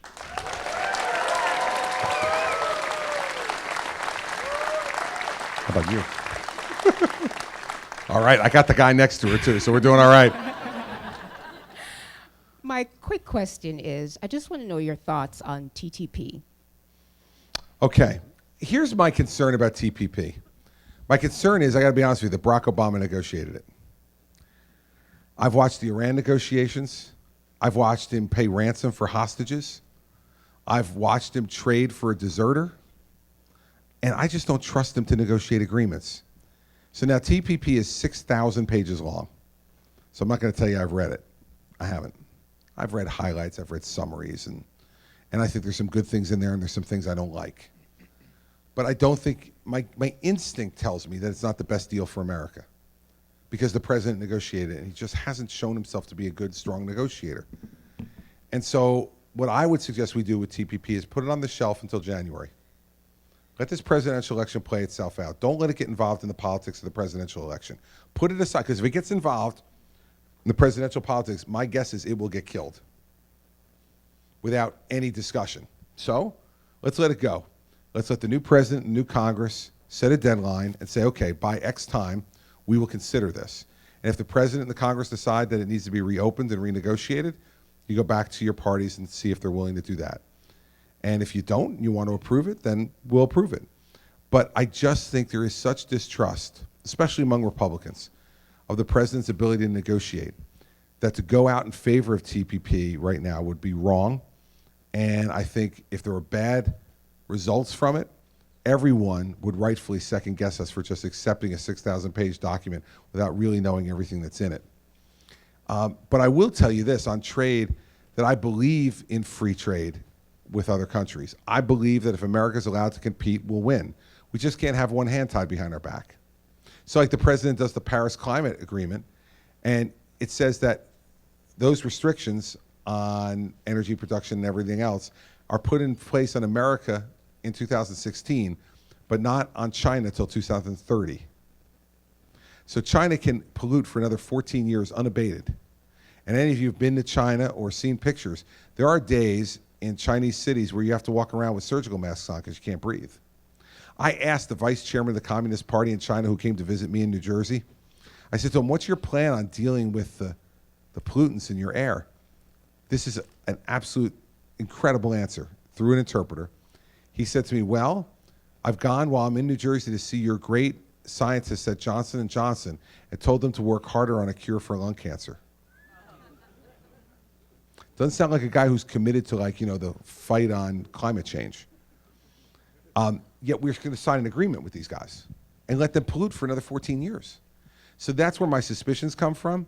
So that and Iran and the other things I mentioned. So I'd say about TPP, I want a fair agreement because I think when Americans can trade in a way that's fair between countries, we win because we outproduce people, we out-innovate people. And I want us to continue to open markets around the world. My state's very dependent upon trade. I want more trade. We have one of the biggest ports in the world. I want that trade coming in and out. It's good for my economy. It's good for America. But I don't want to sign on to a bad deal sight unseen. If we do that, we got a problem. And so I would put a hold on TPP. I would wait till there's a new president, let that administration, the new Congress take a look at it, give them a time deadline, and then make a decision one way or the other. But I'd hate to commit in the midst of a political argument right now because then we just play partisanship, and this is too big to just be a partisan. But thanks for your question. I appreciate it. All right.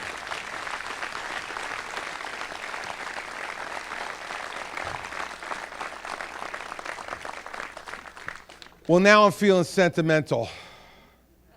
It's like nearly 80 town hall meetings here in New Hampshire, and this is my final one. At least my final one for the primary campaign. So I'd like to say two things to you before you go tonight. The first one is thank you. Thank you, Sienna. Thank you because New Hampshire has shown once again that our democracy can work. No matter what the results are tomorrow. Over the last year, you all have shown up. You've shown up at town hall meetings like this. For me and for other candidates, you've listened. You've asked really good questions. You've given all of us a chance. Some of you have come 3, 4, 5 times to see me before making a decision.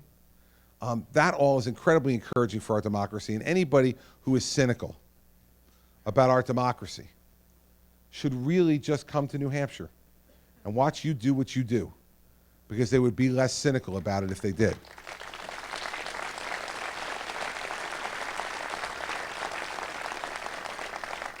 For all of our supporters in New Hampshire, and many of them are here tonight, Mary Pat and I can't thank you enough for welcoming us into your families, because that's what you've done. Every time we've been in town, you come. You show up, you work with us, you work for us, you give us advice, you encourage us when things are difficult, and you've been an incredible source of inspiration and strength for me and for Mary Pat through this entire process. And that will never change no matter what the results are tomorrow, whether we're in first or second or third or wherever we wind up. We won't ever forget that. It's been an incredible, incredible experience for us, and we thank you for it. And for those people who went out on a limb and supported us, there's lots of people here. When it wasn't maybe necessarily the most politically popular choice, we applaud your courage and your confidence and your faith in us.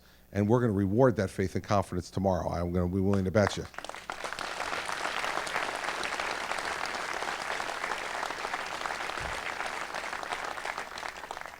And last thing I want to tell you about is this.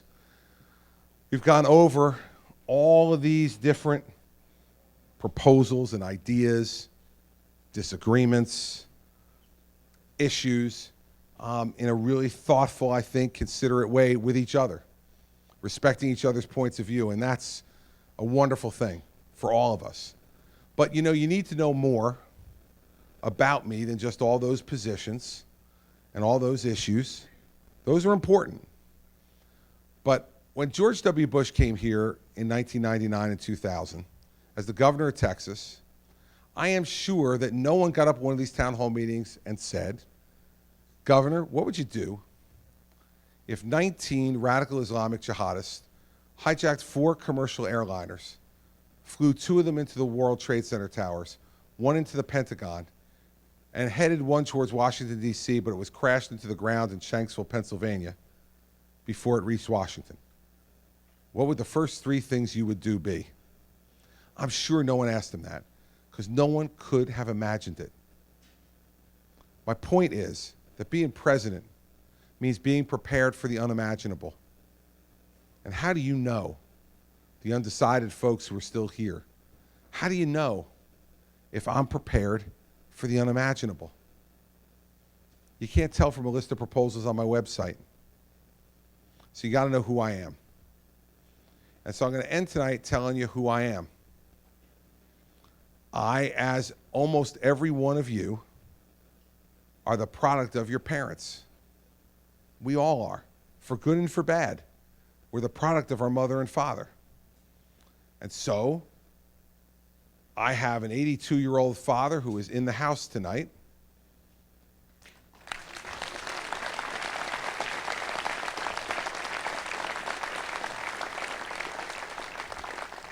And I'll tell you about him. He has been wandering around New Hampshire aimlessly for weeks. He's made himself a media star on ABC and CNN by going door to door for his son. He's been going door to door for me for weeks, knocking on people's doors and talking to them and trying to convince them to vote for his son. You couldn't really ask for a better father than that at 82 years old to come out and do that for you.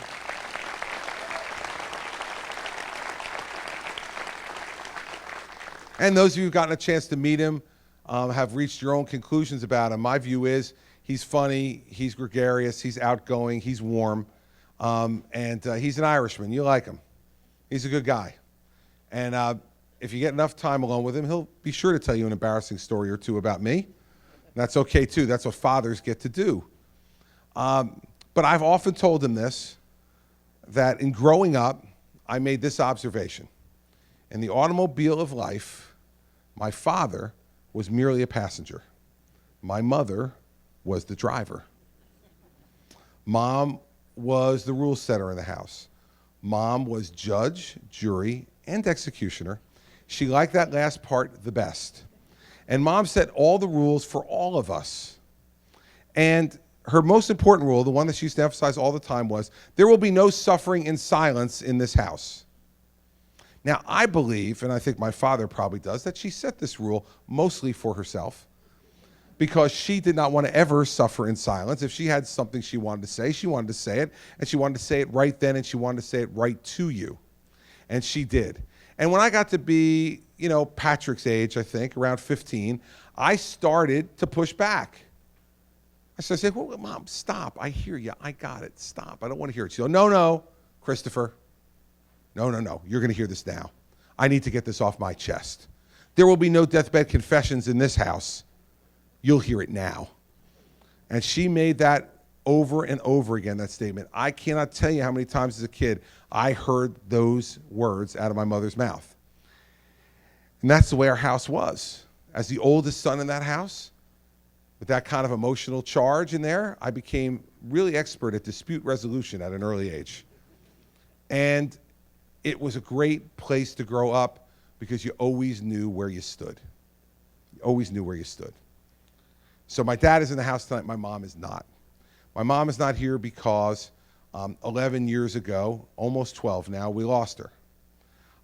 Mom started smoking when she was 16 years old. And it was cool back in 1948 to smoke. Everybody did it. Everyone in the movies did it. You're glamorous. You did it. My mom got addicted.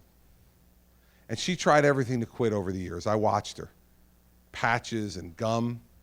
There was even a time when she tried hypnosis, which was great for us because it kind of mellowed her out a little bit. So it was actually really good.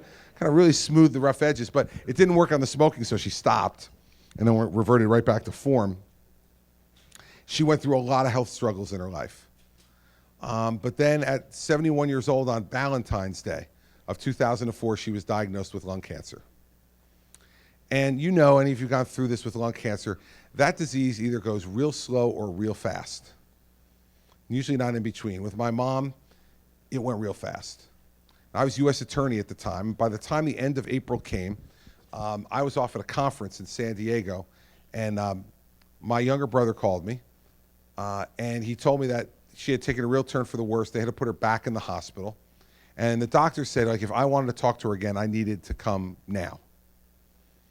So I got a red-eye flight home from San Diego, arrived in New Jersey, got in my car, drove to the hospital where she was. And when I got there, they had started to give her morphine. And for any of you who've gone through this, you know that that's kind of the beginning of the end. They're just trying to make her comfortable. So she was sleeping when I got there. So I sat by the bed and waited for her to wake up, and she did. And it was so typical of my mother. Now, she hadn't seen me for a week. So I'm sitting next to the bed, and she looks at me, she goes, "What day is it?" I said, "Well, hi, Mom, how are you?" "Yes, my trip was great. Good to see you, too. It's Friday." She said, "What time is it?" I said, "It's 9:30 in the morning." She said, "Go to work." I said, "Go to work? Like, I just flew across the entire country to come and see you. I'm not going to work today. I'm spending the day with you. I'm not going to work." She said to me, "Christopher, it is a work day. Go to work." I'm like, "Mom, like, are you afraid of not getting your taxpayers' money's worth today? Like, I'll make up the time. Don't worry about it. I'm not going to work today. I'm going to stay here with you." And she reached over, she grabbed my hand, and she said, "Christopher, go to work. It's where you belong. There's nothing left unsaid between us." Other than the birth of our 4 children, it was the single most powerful moment of my life.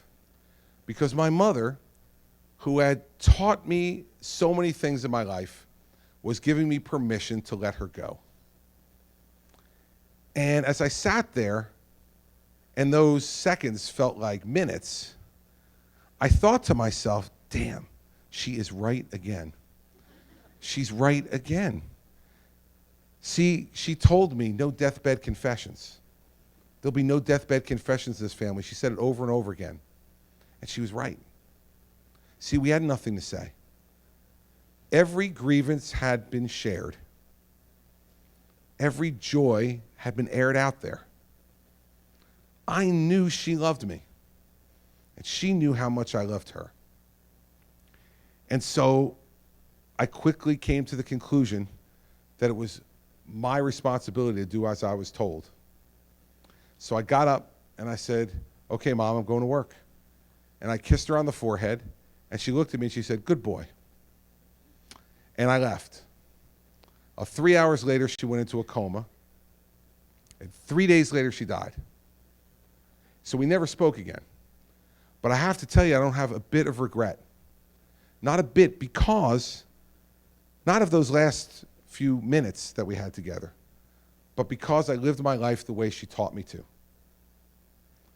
That I said what I believed and said it when I needed to say it. And I didn't save anything for the end. And so I know that if my mother were still alive today to see this circus that my life has become, she'd have much to say. And there are a few people in this audience beside my father and my wife who actually knew my mother. And they've all descended from New Jersey for this last weekend, and a lot of them knew her. And I think they would agree that she'd have at least 2 things to say for sure. First thing would be, "So, you're running for president of the United States, Mr. Big Shot." She'd look at me and say, "I changed your diaper. I know who you are. Don't act big with me." My mother would be obsessed with me keeping my head on my shoulders and my feet on the ground during this experience. She would not want me to change. And she would see it as her job to make sure I didn't. The second thing I'm sure she'd say is she'd say, "Chris, if you're going to ask these people to trust you with the most important job they can give you, to trust you with the greatest amount of trust they give to anyone outside their family, to vote for you for president, then you better tell them everything. You better tell them what you think, and you better tell them how you feel. Because in a trusting relationship, that's what we do. And she would see this relationship no differently than she sees the relationship inside our own family. And so that's why I am the way I am. That's why I say the things I say. I know before Trump got into this race, I was the most psychoanalyzed candidate in the race. I'm now second. But that's okay, because people want to know, why do you say get the hell off the beach? People want to know, why did you say sit down and shut up, you know? What's wrong with you? Is he angry? Is he upset? Was he beaten as a child? What was the story? It's her. It's her fault. All the things that you hear that sound like that, it's her. And so, you're never going to have to wonder, if you make me president, what I'm thinking. I'll tell you. And you'll never have to wonder what I'm feeling, because you'll see it. You will see it. I don't hide it very well. And you'll never have to wonder what I'm willing to fight for, because you'll see me fighting for it, loudly and directly. And you'll never have to wonder how hard I'm willing to fight, because I fought my whole life to get to this spot right here tonight. No one handed this to me. This wasn't bequeathed to me. This wasn't bought for me. No one put me on a pedestal and walked me here. I got here under my own steam. My great-grandfather and great-grandmother came here on a boat from Sicily. He was a Mason, and she was 9 months pregnant when the ticket was pulled. So they had a choice to make. Do they get on that boat or don't they? My great-grandmother got on that boat, and she delivered my grandfather in the middle of the Atlantic Ocean. And I'm sure it wasn't the QE too. I can guarantee you that. And so one thing my mother used to tease her father about all the time, she used to say to him, "You're nothing. You're not an Italian. You're not an American. You're nothing. You were born in the middle of the ocean." And my grandfather used to get so hot. It was the only thing I can remember. I was very young when he died. I was 7 years old when he died, but I do remember him getting mad about that.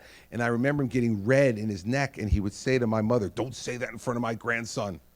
I'm an American. They made me an American when I came to Ellis Island." My grandfather was incredibly proud that his mother got on that boat when she knew she was going to go through childbirth in the middle of the ocean. My grandfather was incredibly proud that he was made an American as an infant at Ellis Island. And this is what's so great about this country. His grandson, the man who was born on a boat in the middle of the Atlantic Ocean, his grandson is going to be on the ballot tomorrow for President of the United States in the first in the nation primary. This happens nowhere else in the world, everybody. Nowhere else in the world. And so you all owe me nothing. Nothing. I've had the most extraordinary experience of my life in the last 9 months here in New Hampshire. Extraordinary. And I don't know what tomorrow's going to bring. Have no doubt I want to win. And I want to do as well as I possibly can. And so here's the deal I'd like to make with you. If you're a supporter of mine, and if you're going to vote tomorrow, in return for me being exactly who I am for all 4 years that I'm president, I'd like you to do something for me tomorrow. No matter what size your car is, fill it. When you go to vote, fill that car. Call your neighbor, call your coworker, call a family member, call a friend and say, "Hey, I'm going to vote now.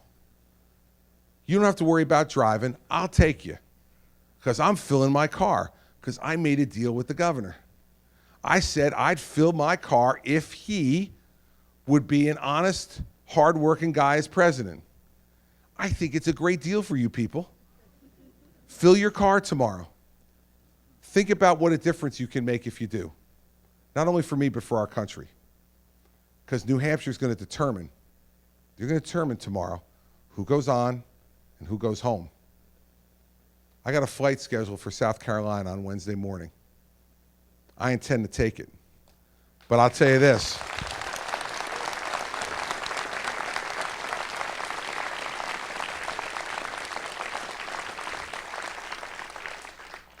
I want to take it with a 100-mile-an-hour tailwind from New Hampshire.